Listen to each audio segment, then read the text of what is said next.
आपने real estate की बात छेड़ दी है और आप खुद भी रियल एस्टेट में काम करते हैं। जी। और हिंदुस्तान में हम हर अखबार में, सोशल मीडिया पे दुबई की प्रॉपर्टी के बहुत एड्स देखते हैं। एक टर्म आता है ज़ीरो डाउन पेमेंट और nominal down payment and monthly EMI 1% और जी। 0.5%। जी।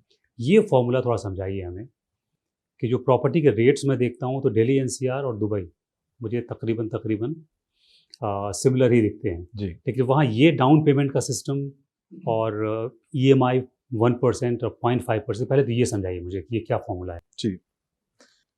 अमूमन जितने भी अच्छे टॉप 10 डेवलपर की अगर हम बात करते हैं, उसमें अगर हम बेसिक्स स्टार्टिंग की बात करते हैं तो वहाँ 20% डाउन पेमेंट से काम शुरू होता है। जी। अब बहुत से डेवलपर ने उसको भी स्प्लिट कर दिया है। कुछ डेवलपर कहते हैं कि हमें 0% डाउन पेमेंट चाहिए, आप मंथली देते रहिए। जी। बट उन्होंने उसकी पेमेंट टर्म बढ़ा दी है। ठीक है। कुछ डेवलपर कहते हैं जो 20% अमाउंट है वो आप 3 महीने के अंदर या 4 महीने के अंदर पे कर सकते हैं। कुछ डेवलपर ने क्या करा माशाल्लाह, उन्होंने फ्लैट 1% रख दिया और उसमें उन्होंने 6 साल 7 साल इवन 10 साल तक के पेमेंट प्लान रख दिए। इसकी वजह से एक मिडिल क्लास इंसान को जो वहाँ जॉब करते हैं घर लेना आसान हो गया, क्योंकि जितना किराया वो दिया करते थे मंथली उतने ही अमाउंट में उनको लॉन्ग टर्म पे घर मिल जाता है, जिसमें उसको बैंक जाने की भी जरूरत नहीं पड़ती, ना ही बैंक को इंटरेस्ट देना पड़ता है उस सिलसिले में। तो लोगों के लिए आसानी हो गई। अब ज्यादातर इंडियन जो वहाँ रह रहे हैं, इवन मैं भी पहले तकरीबन 15 साल में अगर मैं अपनी लाइफ बताऊं तो मैंने तकरीबन 12 साल किराए पे जिंदगी गुजारी है। मगर पीछे जब ये चीजें आसान हुई कोविड के बाद से, तो अल्हम्दुलिल्लाह हमने भी अपना घर अल्हम्दुलिल्लाह ले लिया और आसानी से मिल जाता है माशाल्लाह। तो अगर किसी को 3 करोड़ का वहाँ फ्लैट लेना है जी। और 1% या 0.5% जो भी डेवलपर का प्लान है उसके हिसाब से वो मंथली EMIs दे रहा है, जी। तो इंटरेस्ट फ्री होता है वो गालिबन? बिल्कुल ऐसे वहाँ कोई इंटरेस्ट कोई नहीं है, इंटरेस्ट डेवलपर नहीं की तरफ से कोई जी। इंटरेस्ट नहीं। दूसरी चीज़ ये कि अगर 3 करोड़ का फ्लैट उसकी EMI और 2 BHK मान लीजिए और 2 BHK का रेंटल, जी। वो या तो रेंटल पे कर रहा है या अपना फ्लैट लेकर वो रेंट पे लगा रहा है, दोनों में कितना डिफरेंस आएगा? अगरचे कि वो ये अमाउंट लमसम पे कर रहे हैं, तब तो उनका जो ROI है, जो रेंटल इनकम से, जो ऑन एन एवरेज अगर हम दुबई की बात करते हैं 7% से लेके एवरेज 8% के बीच में उनको आ जाता है नेट टू नेट। ठीक, माइनस प्लस थोड़ा बहुत हो सकता है। अगर वो ये 3 करोड़ बैंक से लोन लेके कराए तो बैंक वहां पे आपको मैक्सिमम 25 साल तक का लोन अदा करता है, टर्म देता है 25 साल तक के लिए। तो उस हिसाब से आप देखेंगे तो आपकी रेंटल से जो इनकम जनरेट हो रही है वो आपकी EMI को बीट कर रही होती है। अच्छा, तो थोड़ा हिस्सा आप फिर भी बचा रहे होते हैं।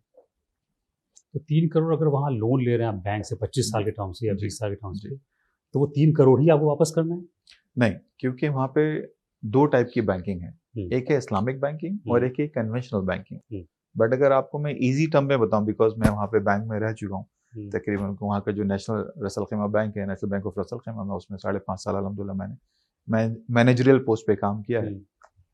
अगर मैं नॉर्मल टर्म की बात करता हूँ तो तकरीबन 5% के आसपास आपका एनुअल उस पर इंटरेस्ट आता है अगर हम कन्वेंशनल बैंक की तरफ जाते हैं। इस्लामिक की तरफ जाते हैं तो वो शरई लॉ की तरफ से उसको रेगुलेट करते हैं उसमें, बट तकरीबन 5% आता है। और आप अप टू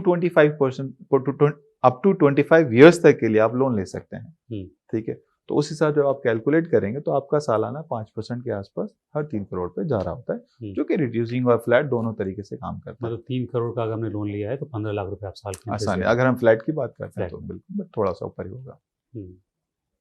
मतलब रेंटल आप ये बता रहे हैं कि रेंटल वहाँ पर शायद ज़्यादा आएगा, EMI आपको कम देनी पड़ेंगी, मतलब एक विन विन सिचुएशन है लोगों के लिए। बिल्कुल है, बिल्कुल। कितना आसान है एक इंडियन के लिए खरीदना वहाँ पे फ्लैट?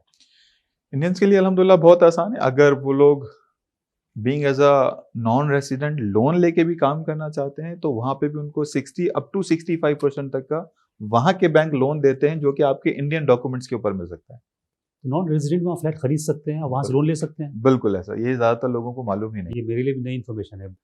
प्रॉपर्टी खरीद सकती है तो पता था मुझे, लेकिन वो लोन वहाँ से ले सकते हैं? बिल्कुल। ये कैसे होगा? सिर्फ इंडियंस ही नहीं, मोस्ट ऑफ द नेशनैलिटी जो UAE में इन्वेस्ट करना चाहते हैं, बट लोन आपको सिर्फ रेडी प्रॉपर्टी पे मिलेगा, ऑफ प्लान पे नहीं मिलेगा। ठीक है, अगर प्रॉपर्टी रेडी है, उसकी एग्जांपल अगर हम 1 मिलियन दिरहम की अगर बात करें, जो कि तकरीबन इंडिया के हिसाब से 2 करोड़ 60 लाख रुपए आज की डेट में बनता है, उसका 60 अप टू 65% तक का लोन आपको मिल जाएगा, 35% आपने खुद पे करना है, अपफ्रंट पे करना होगा अपफ्रंट, और बाकी वो बैंक टेक केयर करता है उसकी, और सिर्फ आपके इंडियन जो फाइनेंशियल्स वही लगते हैं, वो बहुत आसान है। उसमें कुछ स्क्रूटनी वगैरह भी होती है या बस आपने स्टेटमेंट बैंक का दिया, आपने पेपर्स दिए और हो गया? कितना वक्त लगता है अगर इसमें? आपको इंडिया से लोन लेना है, जो भी इंडियन बैंक आपके डॉक्यूमेंट्स मांगता है, आईटीआर है, बैंक स्टेटमेंट है, फाइनेंशियल्स हैं आपके, ऑडिट रिपोर्ट्स, ठीक है, आपकी केवाईसी डॉक्यूमेंट, सेम डॉक्यूमेंट्स वहाँ पर चाहिए। और कितना टाइम लग जाता है वहाँ? तकरीबन आपको 1 महीने के अंदर अप्रूवल आ जाता है। तो आपकी कंपनी इसमें भी हेल्प करती है लोन लेने में? बिल्कुल। कितने लोगों को दिलवा चुके हैं इंडियंस को अब तक आप? अगर इस नंबर को जाहिर ना करें तो ज़्यादा बेहतर होगा। बहुत ज़्यादा कमा लिया आपने।